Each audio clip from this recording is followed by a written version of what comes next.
Hi, in this lesson we'll learn about Boolean expressions. Let's go! As you may recall, a Boolean is a primitive data type that stores true and false values. You've seen in prior examples how helpful they can be, like this one, where the value of a Boolean condition helps determine the actions that a program takes. In this lesson, you will learn in more detail what a Boolean condition, also known as a Boolean expression, is and how to use it. Let's first talk about what a Boolean expression is. A Boolean expression is a statement that can only be true or false. It asks a question, and the answer will always be true or false. For example, is it raining? Can be either true, it is raining, or false, it is not raining. Other examples include, is it the weekend? Is 540 greater than 390? Does the variable count equal the variable items left? All of these are Boolean expressions because they can be answered with either a true or false. Now, how do you start building these out in Java? To start, let's look at mathematical Boolean expressions, like these last two examples on the list. In math class, you might have seen expressions like this: 540 is greater than 390, and x is less than or equal to 25. We can write the same expressions in Java as well. In programming, these symbols are known as relational operators, which are symbols that compare two values, resulting in an expression that evaluates to either true or false. Sound familiar? You just use relational operators to make your first Boolean expressions. When these expressions are executed in code, they will evaluate to either true or false, depending on numbers involved. You can capture these resulting Booleans by storing them in Boolean variables, like this. Remember, these expressions on the right are the Boolean expressions that evaluate to true or false, and the code on the left is just assigning those values to these variables. Let's look at a couple more examples. Here, you are creating two int variables, x and y, and then comparing their values with the relational operator greater than. This is a Boolean expression that will evaluate to true or false when run, and so that value is being captured and stored in the Boolean variable named compared. Take a moment to think about what will be printed when this runs. It's true. The value of x is greater than the value of y. If you change the relational operator to evaluate if x is less than y, the value of compared would evaluate to false, as the value of y is less than the value of x.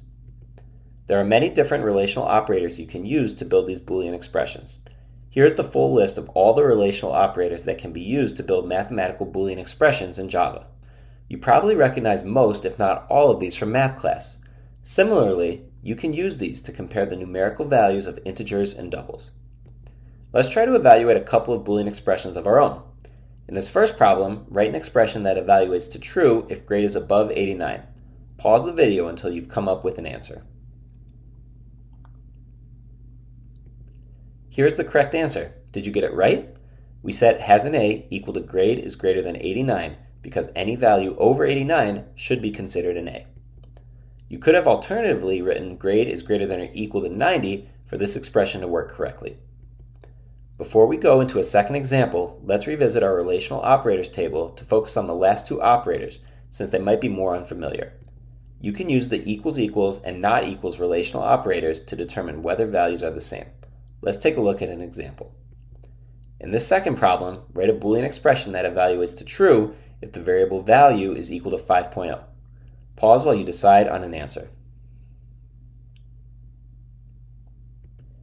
For this question, you want to evaluate true only if value is equal to 5.0. We set isTargetValue to the Boolean expression value equals 5.0 to do so. Now be careful. As you can see, a single equal sign and double equal sign have different functions. You only use a single equal sign to assign values, while the double equal sign is used to compare values. When writing Boolean expressions, be careful to use the correct operator symbols so as to avoid errors. If you were to evaluate both of these example programs, the value of has an A and isTargetValue would both be false, as the double in the variable grade is not greater than 89, and the double in the variable value does not equal 5.0. You can also use the relational operators for equal to and not equal to compare reference types. However, it's important to be careful when using relational operators with reference types, as reference comparisons can be misleading. Let's take a look at this in action. Let's revisit a key concept. There's a big difference between how primitive types and reference types are stored in variables and in computer memory. For primitive types, like the integer variable grade, the variable stores the actual value. For reference types, however, like this rectangle object, the variable stores the memory address of the object, not the object itself. Let's take a look at this example.